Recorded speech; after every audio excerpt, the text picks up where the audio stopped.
बढ़ते हैं आज की कहानी की ओर।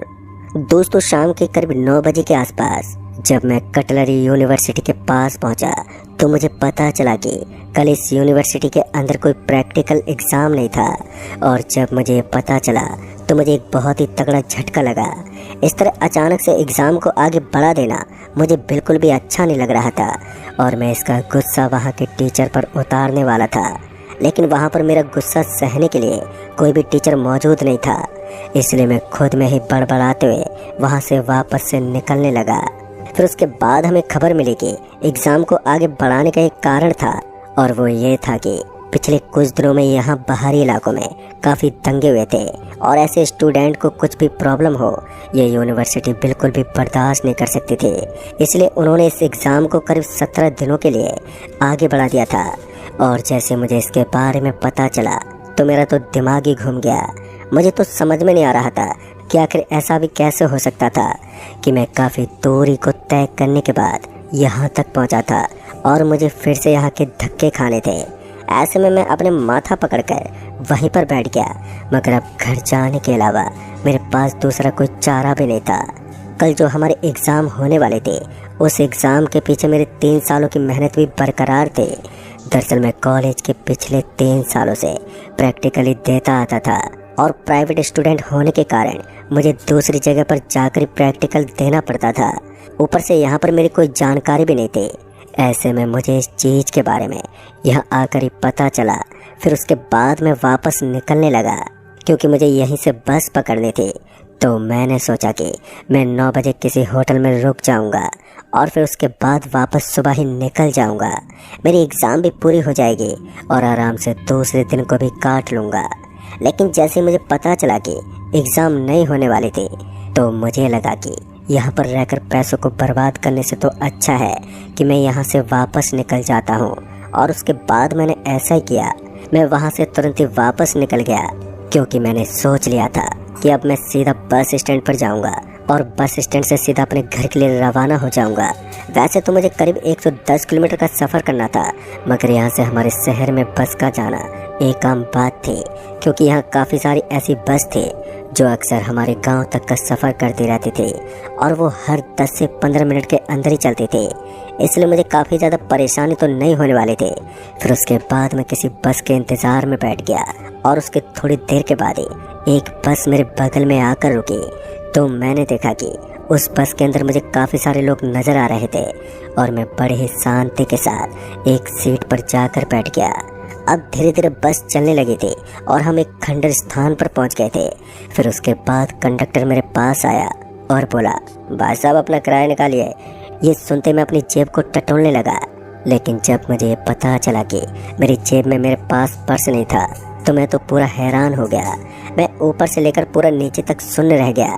उस वक्त उस बस के अंदर काफ़ी सारे मुसाफिर भी लेटे हुए थे, इसलिए मैं उनके बीच में कोई शोर वगैरह नहीं करना चाहता था। इसलिए मैंने पहले उस कंडक्टर से कहा, भाई साहब मेरा बटुआ गुम हो गया है और ऐसे में मुझे नहीं लगता कि मैं आपको किराया दे पाऊँगा। आप मुझे मेरे घर तक छोड़ दीजिए, मैं घर से उतरकर आपको पैसे लेकर दे दूँगा। मैंने इतना कहा ही था कि तभी वो कंडक्टर मेरे ऊपर भड़कने लगा। ना जाने कितनी बात उसने मुझे ऐसे ही सुना दी थी और उसके बाद जब उसकी तमाम कोशिश करने के बाद भी मैंने पैसे नहीं निकाले तो उसने मेरा हाथ पकड़कर मुझे बस से नीचे उतार दिया और फाटक को बंद करके वहां से निकल गया। मुझे उस कंडक्टर के ऊपर इतना गुस्सा आ रहा था कि मैं उसे 3-4 थप्पड़ मार दूं, लेकिन यहाँ थप्पड़ मारने के लिए मेरे पास इतना टाइम भी नहीं था। फिर उसके बाद जब मैंने उस जगह को बड़े ध्यान से देखा तो मैंने पाया कि सच में वो जगह काफ़ी ज़्यादा अजीब लग रही थी। वहाँ पर चारों तरफ एक अजीब सा सन्नाटा पसरा हुआ था। ऐसा लग रहा था जैसे कि इससे खंडर जगह मैंने आज से पहले अपनी ज़िंदगी में कभी देखी नहीं थी। अभी मैं यही सोचते हुए इधर उधर घूम रहा था कि तभी मेरी नज़र वहाँ पर बनी हुई एक बड़ी सी छतरी पर पड़ी। तो मैंने देखा कि वो सफ़ेद सी छतरी थी और फिर जब मैं उस छतरी के पास गया तो मैंने देखा कि वहाँ तो एक शमशान घाट है और ये देखते मेरे पूरा शरीर डर से सहम गया, क्योंकि उस कंडक्टर ने मुझे एक ऐसी जगह पर उतार दिया था जहाँ पर हम डर और खौफ के अलावा कोई दूसरी चीज़ महसूस ही नहीं कर सकते थे।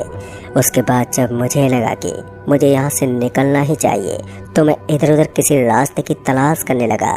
जिस तरफ वो बस गई थी तो मैं भी उसी रास्ते पर चलने लगा, लेकिन मुझे क्या मालूम था कि जिस राह पर मैं चल रहा हूँ वो मेरे लिए बहुत ही भयानक होने वाली है।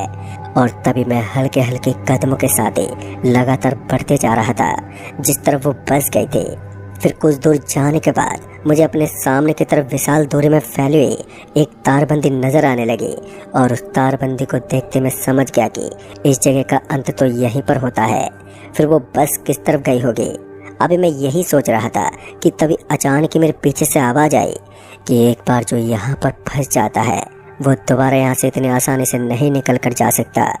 दोस्तों, ये सुनते मैं तुरंत ही पीछे की तरफ घूम गया, और जैसे ही मैंने पीछे मुड़कर देखा तो मेरी आंखें फटी की फटी रह गई।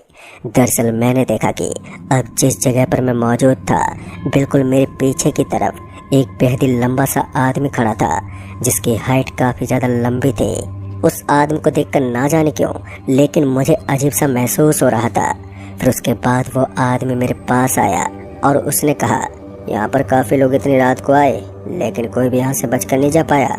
मुझे लगता है कि अब तुम भी जिंदा नहीं बच पाओगे।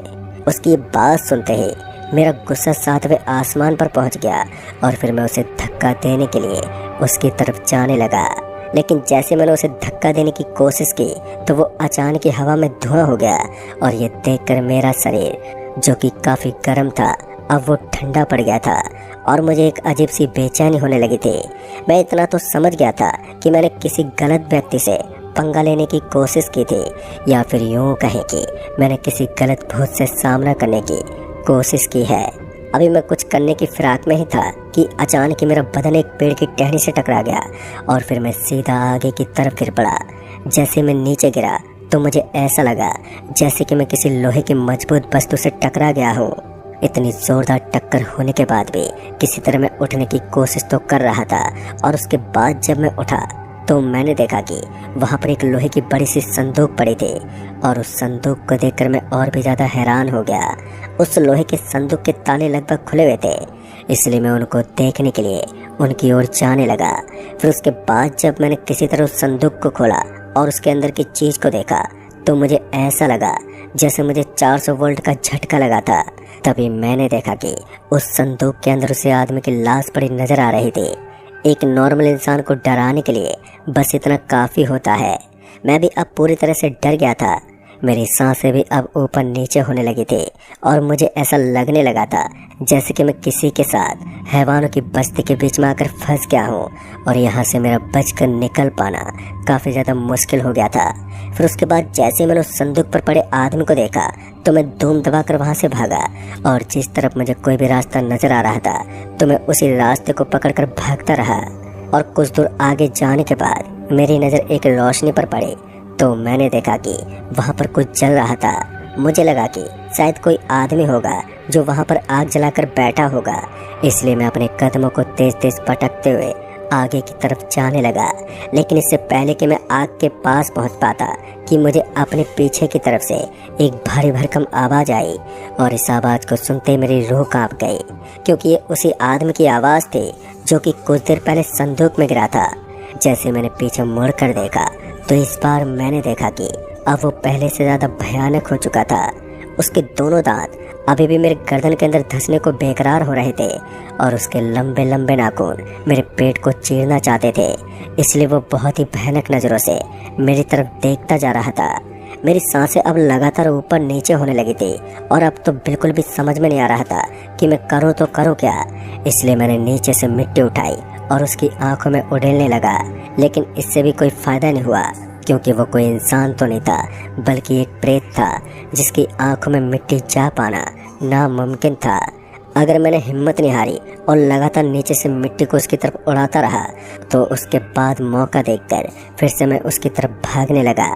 जो आग मुझे नज़र आ रही थी शायद वो मेरी जान बचा सकती थी, इसलिए मैं उसी आग की तरफ भागता जा रहा था। फिर कुछ दूर आगे जाने के बाद जब मैं उस आग के एकदम पास पहुंचा तो मैंने देखा कि वास्तव में जिसे मैं अपनी जान बचाने का स्रोत समझ रहा था वो किसी की चिता जल रही थी। और ये देखकर तो मेरी उम्मीदों को बहुत ही तगड़ा झटका लगा। यानी कि यहाँ पर मैं अपनी जान बचाना चाहता था, पर वहाँ पर मैं और भी ज़्यादा संकट में फंस गया था। अब तो मेरे लिए यहाँ से निकल पाना और भी ज़्यादा मुश्किल होता जा रहा था। ऊपर से यहाँ से निकलने का मुझे कोई रास्ता दिखाई नहीं दे रहा था। ऐसे में मैंने अपनी ज़िंदगी जीने की सारी उम्मीदों को वहीं छोड़ दिया था। मुझे ऐसा लगा था कि अब शायद मैं कभी भी इस भयानक जगह से बाहर तो नहीं निकल पाऊंगा। लेकिन दोस्तों, वो कहते हैं ना, जहाँ बुराई का पूरा मंडल होता है वहाँ अच्छाई का कोई ना कोई स्रोत तो ज़रूर होता है। और वो बुराई को ख़त्म करने में ज़्यादा टाइम नहीं लगा था। मुझे तो ऐसा लग रहा था जैसे कि मैंने सारी लड़ाई हार ली है। लेकिन इसी बीच मुझे कंबल लपेटे उसी चिता के बगल में एक और आदमी नज़र आने लगा। और उस आदमी को देखकर ना जाने क्यों, लेकिन मुझे इतना ज़्यादा अजीब नहीं लग रहा था जैसा कि पहले उस आदमी को देखकर लगा था। जिस जगह पर मैं बैठा हुआ था वो भी वहीं मुझसे कुछ दूरी पर बैठा हुआ था। फिर उसके बाद मैं उस आदमी के धीरे धीरे पास आने लगा और उसके पास जाकर मैंने एकदम हल्की सी आवाज़ में कहा, भाई साहब, आप इतनी रात को यहाँ पर क्या कर रहे हैं? मेरी आवाज़ को सुनते ही उसने कहा, मैं भी तुम्हारी तरह रास्ता भटक गया था, लेकिन आज तक यहीं पर बैठा हूँ। दोस्तों, ये सुनकर तो मेरी सांसें और भी तेज होने लगी। और उसके बाद उसने कहा, अगर अपनी जान बचानी है तो शमशान घाट के अंदर रुके रहो। तुम्हें यहाँ पर डर तो लगेगा, लेकिन तुम सुरक्षित रहोगे। फिर उसके बाद उस आदमी ने मुझे अपने बगल में बैठने को कहा और मैं उसके बगल में बैठ गया। और फिर उसके बाद उसने मुझे कुछ ऐसी कहानी सुनाई थी जिसे सुनने के बाद मेरी भी सांसें उखड़ने लगी थी और डर के मारे मेरी हालत ख़राब होने लगी। लेकिन उनकी बातों के चक्कर में ना जाने कब सुबह हो गई और जैसे सूरज की पहली किरण धरती पर पड़ी तो उसके साथ ही वो आदमी अचानक ही पता नहीं कहीं गायब हो गया। मैं समझ गया था कि वो कोई फरिश्ता था जिसने मेरी जान बचाई थी। फिर उसके बाद मुझे भी वहीं से एक रास्ता मिल गया और मैं अपने घर चला गया। लेकिन आज भी जब मैं उस बूढ़े आदमी की कहानी याद करता हूँ तो मेरी रूह कांप जाती है। तो दोस्तों, इस कहानी में बस इतना ही। कहानी आपको पसंद आई हो तो वीडियो को लाइक शेयर ज़रूर कर दें और साथ ही हमें नीचे कमेंट बॉक्स में ज़रूर बताएं। तो मैं आपका दोस्त राजकुमार जल्द ही मिलूँगा ऐसी एक और नई कहानी के साथ। तब तक के लिए बाय एंड टेक केयर।